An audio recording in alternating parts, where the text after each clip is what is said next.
Hi friends, అందరికీ నమస్కారం. Welcome to my channel. ఈరోజు మన ఛానల్లో మరొక కొత్త రెసిపీ వచ్చేసి 2 కిలోల చికెన్తో చికెన్ బిర్యానీ మంచి రుచికరంగా ఎలా చేయాలో చూద్దామండి. బిర్యానీ అంటే అందరికీ ఇష్టం ఉంటుంది. చాలామంది ఇష్టంగా తింటారండి.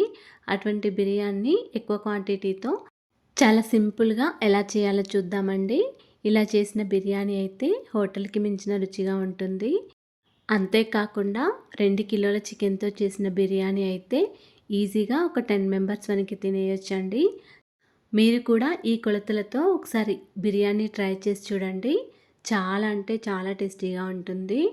అలాగే ఫ్రెండ్స్, మా ఛానల్‌ని ఇంతవరకు సబ్స్క్రైబ్ చేసుకోకపోతే సబ్స్క్రైబ్ చేసుకోండి. పక్కనే ఉన్న బెల్ బటన్‌ని నొక్కండి. నేను పెట్టే ప్రతి వీడియో మీకు నోటిఫికేషన్ ద్వారా వస్తుందండి. నోరూరించే ఈ చికెన్ బిర్యానీ ఇప్పుడు చాలా సింపుల్గా ఎలా చేయాలో చూద్దామండి. బిర్యానీ కోసం ఇక్కడ నేనైతే 2 కిలోల వరకు చికెన్ తీసుకున్నానండి. ఇలా చికెన్ పీసులు వచ్చేసి పెద్ద సైజులో కొట్టించుకొని తీసుకొని రావాలి. అప్పుడే మనకి బిర్యానీ పర్ఫెక్ట్గా కుదురుతుంది. ఇప్పుడు ఇలా తీసుకున్న చికెన్ని ఒక 2 టైమ్స్ వరకు శుభ్రంగా కడుక్కొని వాటర్ ఏమి లేకుండా చూసుకోవాలి. ఇప్పుడు ఒక చిన్న మిక్సీ జార్ తీసుకొని ఒక టీ స్పూన్ వరకు షాజీరా, ఒక 15 వరకు లవంగాలు, ఒకటి అనాస మొగ్గ, ఒకటి పెద్ద ఇలాచి, కొంచెం బగారా పువ్వు, కొంచెం జాపత్రి వేసుకోవాలండి. అలాగే ఒక 6 వరకు యాలకులు, కొంచెం దాల్చిన చెక్క మిక్సీ జార్లో వేసుకొని ఒకసారి మూత పెట్టుకొని మెత్తని పొడిలాగా చేసుకోవాలండి. కొంచెం మెత్తగా కాకుండా బరకగా అయినా చేసుకోవాలి. ఇలా బరకగా చేసుకున్న మసాలా పొడిని ఒక బౌల్లోకి వేసుకొని పక్కకు పెట్టుకోవాలండి. ఇలా ఒక చిన్న గిన్నెలోకి వేసుకొని పక్కకు పెట్టుకోవాలి. అదే మిక్సీ జార్లో ఒక 7 లేదా 8 వరకు పచ్చిమిర్చిని ఇలా సగానికి కట్ చేసుకొని వేసుకోండి. పచ్చిమిర్చి కొంచెం కారం ఎక్కువగా ఉంటే 6 వరకు వేసుకోండి. ఇక్కడ ఒక 8 వరకు పచ్చిమిర్చి వేసుకున్నాను. దీనిలోకి కొంచెం పుదీనా కూడా వేసుకోవాలి. ఒక 3 ఇంచుల వరకు అల్లం ముక్కను తీసుకొని ఇలా సన్నగా కట్ చేసుకొని వేసుకోవాలండి. పైన పొట్టు తీసేసి కడుక్కొని వేసుకోవాలి. ముక్కలుగా చేసుకొని వేసుకోవాలి. ఇప్పుడు మళ్ళీ దీనిలోకి ఒక 20 వరకు వెల్లుల్లిపాయలు వేసుకోవాలి. అంటే ఒక 2 గడ్డల వరకు వేసుకోండి. ఇలా వెల్లుల్లిపాయలు, అల్లం వేసిన తర్వాత ఒకసారి గ్రైండ్ చేసుకోండి. ఇలా కొంచెం బరకగా గ్రైండ్ చేసిన తర్వాత దీనిలోకి కొంచెం కొత్తిమీర వేసుకొని మళ్ళీ ఒకసారి మెత్తగా గ్రైండ్ చేసుకోండి. పేస్ట్ అనేది ఈ విధంగా మెత్తగా ఉండాలండి. ఇప్పుడు శుభ్రంగా కడుక్కొని పెట్టుకున్న ఈ చికెన్ను మనం ఏ గిన్నెలో అయితే బిర్యానీ చేసుకుంటామో అదే గిన్నెలో వేసుకోవాలండి. ఇక్కడ చికెన్ వచ్చేసి 2 కిలోలు, బియ్యం వచ్చేసి కేజీన్నర కాబట్టి 5 కిలోల గిన్నెను తీసుకోవాలండి. అడుగు మందంగా ఉన్న గిన్నెను తీసుకొని చికెన్ వేసుకోవాలి. ఇప్పుడు దీనిలోకి మనం గ్రైండ్ చేసుకొని పెట్టుకున్న మసాలా పొడిని, పేస్ట్ని కూడా వేసుకోవాలండి. పుదీనా, పచ్చిమిర్చి పేస్ట్ని మొత్తం అంతా వేసుకోవాలి.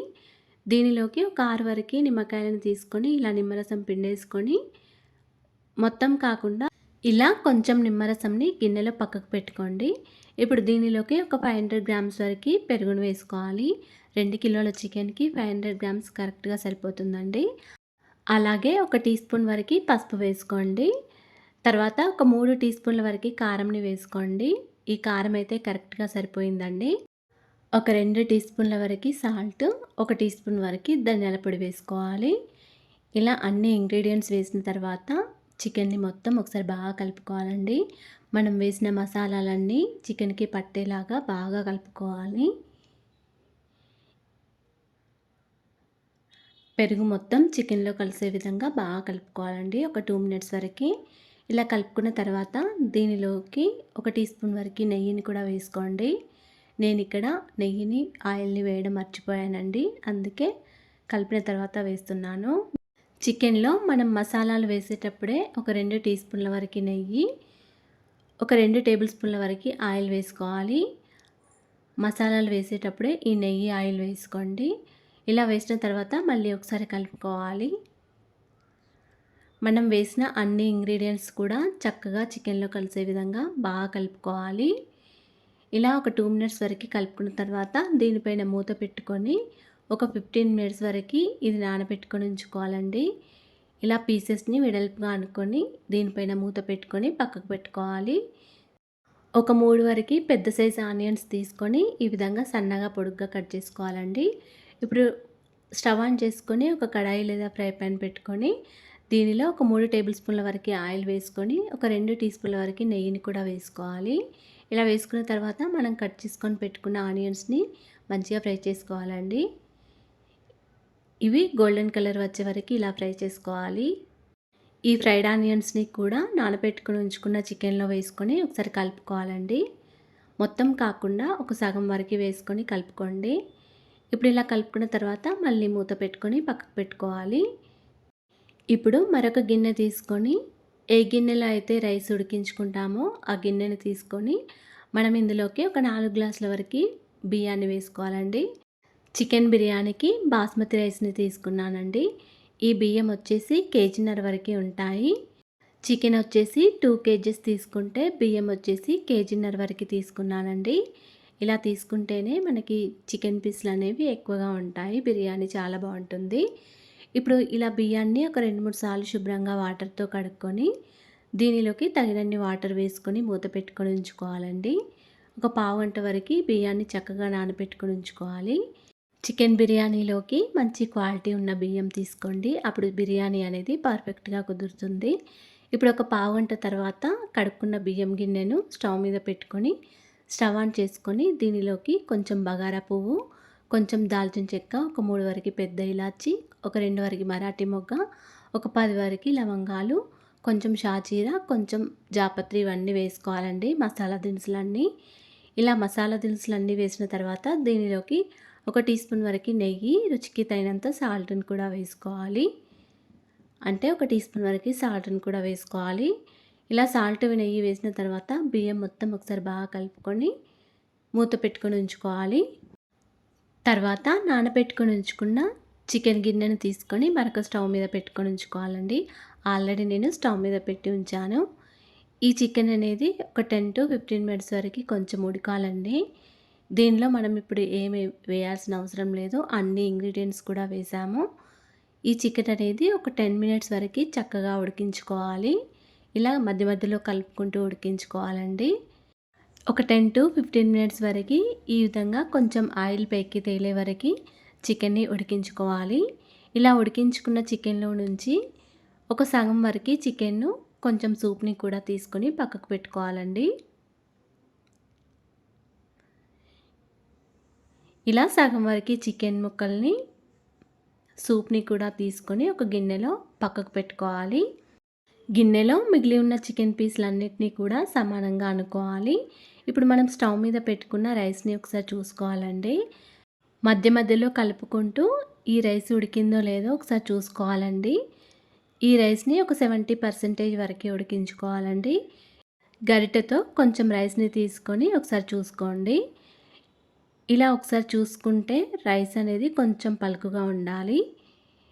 ఇలా పలుకుగా ఉన్నప్పుడు మనం స్టవ్ ఆఫ్ చేసుకోవాలండి. ఇప్పుడు దీనిపైన మూత పెట్టుకొని ఇందులో ఉన్న వాటర్‌ని మొత్తం వంపేసుకోవాలి. ఇలా వాటర్ మొత్తం వంపేసిన తర్వాత స్ట్రెయినర్ ద్వారా కొంచెం రైస్‌ని తీసుకొని ఈ చికెన్ గిన్నెలోకి వేసుకోండి. ఒక లేయర్ వరకు వేసుకోండి. ఇలా స్ట్రెయినర్ ద్వారా వేసుకోవాలి. ఇలా రైస్‌ని వేసుకున్న తర్వాత గరిటెతో రైస్‌ని మొత్తం సమానంగా అనుకోవాలి. ఇప్పుడు దీనిపైన ఫ్రైడ్ ఆనియన్స్ వేసుకోవాలి. కొన్ని ఫ్రైడ్ ఆనియన్స్, కొంచెం కొత్తిమీర, పుదీనా తరుగు కూడా వేసుకోవాలి. అలాగే మనం ఆనియన్స్ వేయించిన ఆయిల్‌లో కొంచెం పసుపు వేసుకొని కలుపుకోవాలి. ఈ ఆయిల్‌ని కూడా ఒక 2, 3 టీ స్పూన్ల వరకు వేసుకోవాలి. ఇలా అన్నీ వేసిన తర్వాత మనం తీసుకొని పక్కకు పెట్టుకున్న చికెన్‌ని కూడా తీసుకొని చికెన్ పీస్‌లన్నిటిని కూడా వేసుకోవాలి. చికెన్ పీస్‌లన్నింటినీ కూడా వేసుకోవాలండి. కొంచెం సూప్‌ని కూడా వేసుకోవాలి. ఇలా వేసిన తర్వాత మరొక లేయర్ లాగా రైస్‌ని కూడా వేసుకోవాలి. ఇలా స్ట్రెయినర్ ద్వారా రైస్‌ని కూడా వేసుకొని మళ్ళీ కొంచెం కొత్తిమీర, పుదీనా తరుగు, ఫ్రైడ్ ఆనియన్స్, గిన్నెలో మిగిలి ఉన్న సూప్‌ని కూడా వేసుకోవాలి. ఇలా వేసిన తర్వాత మళ్ళీ పైనుండి కొంచెం ఆయిల్‌ని వేసుకొని మళ్ళీ మిగిలి ఉన్న రైస్‌ని కూడా వేసుకోవాలి. ఇప్పుడు మిగిలి ఉన్న రైస్‌ని మొత్తం కూడా వేసుకొని మొత్తం సమానంగా స్ప్రెడ్ చేసుకోవాలి గరిటెతో. ఇప్పుడు పైనుండి మళ్ళీ కొంచెం కొత్తిమీర, పుదీనా తరుగు, కొన్ని ఫ్రైడ్ ఆనియన్స్, మళ్ళీ కొంచెం ఆయిల్ కూడా వేసుకోవాలి. నెయ్యి కూడా వేసుకోవచ్చు. ఒక 2 టీ స్పూన్ల వరకు నెయ్యిని, అలాగే మిగిలి ఉన్న నిమ్మరసంని కూడా వేసుకోవాలి. అప్పుడు మనము కొంచెం తీసుకొని పక్కకు పెట్టాము కదా, ఆ నిమ్మరసంని కూడా వేసుకొని మళ్ళీ పైనుండి కొంచెం నెయ్యిని వేసుకోవాలి. ఇలా అన్నీ వేసిన తర్వాత దీనిపై నుంచి మూత పెట్టుకోవాలండి. మూత పెట్టుకొని ఈ గిన్నెను తీసుకొని స్టవ్ మీద పెట్టుకోవాలి. ఈ గిన్నెపై నుండి ఏదైనా బరువుగా ఉన్న వస్తువును పెట్టండి. నేనైతే ఇక్కడ రోల్ని పైనున్న రోకల్ని కూడా పెట్టాను. మొదట ఒక 5 మినిట్స్ వరకు స్టవ్ని మీడియం ఫ్లేమ్లో పెట్టుకొని రైస్ని ఉడికించుకోండి. తర్వాత మళ్ళీ ఒక 5 మినిట్స్ వరకు స్టవ్ని సిమ్లో పెట్టుకొని రైస్ని ఉడికించుకోండి. తర్వాత స్టవ్ ఆఫ్ చేసుకోండి. నేనైతే ఇక్కడ ఒక 10 to 15 మినిట్స్ తర్వాత చూపిస్తున్నాను. చూడండి, రైస్ అనేది చక్కగా ఉడికిపోయింది. చూడండి ఫ్రెండ్స్, చూస్తుంటేనే నోరు ఊరిపోతుంది. ఈ బిర్యానీ అయితే చాలా బాగా వచ్చిందండి. పర్ఫెక్ట్గా కుదిరింది. అన్నీ కూడా కరెక్ట్గా సరిపోయాయి. రైస్ అయితే పొడి పొడిగా చాలా బాగా వచ్చింది. చికెన్ పీసులు కూడా జ్యూసీగా చాలా బాగున్నాయి. మీరు కూడా ఇలా ఒకసారి ట్రై చేసి చూడండి. వీడియో కనుక నచ్చినట్లయితే ఒక లైక్ చేయండి అండ్ షేర్ చేయండి. మా ఛానల్ని ఇంతవరకు సబ్స్క్రైబ్ చేసుకోకపోతే సబ్స్క్రైబ్ చేసుకోండి. Thanks for watching.